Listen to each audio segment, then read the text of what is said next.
মুখ্যমন্ত্রীর নিয়ন্ত্রণে নেই রাজ্যের আইন শৃঙ্খলা, সোজা সাপটা বক্তব্য জিতেন্দ্র চৌধুরীর। পুলিশ সদরের নাকের ডগায় বামেদের ওপর হামলা হুজ্জুতি কাণ্ডে এইভাবে আইন শৃঙ্খলা নিয়ে সাফ কথা বললেন বিরোধী দলনেতা জিতেন্দ্র চৌধুরী। ত্রিপুরা পুলিশের যে সদর দপ্তর,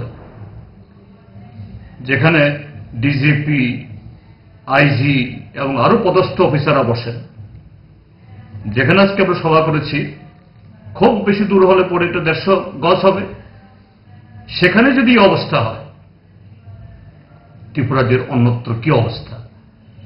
কাজেই ত্রিপুরাজ্যের মানুষ, তাদের কাছে আমার আবেদন, দেখুন, এটা শুধু অভিযোগ না, এটা ঘটনা, এটা বাস্তব যে রাজ্য সরকারের হাতে মাননীয় মুখ্যমন্ত্রীর নিয়ন্ত্রণে নেই। কারণ এমনভাবে জায়গায় চলে গেছে এরা আইন মানে না, কারণ মানে না, সংবিধান মানে না। আর তিনি স্বরাষ্ট্রমন্ত্রী, মুখ্যমন্ত্রী, তিনি শুধু বিরোধীদের দোষ দেখছেন। এই হলো ঘটনা।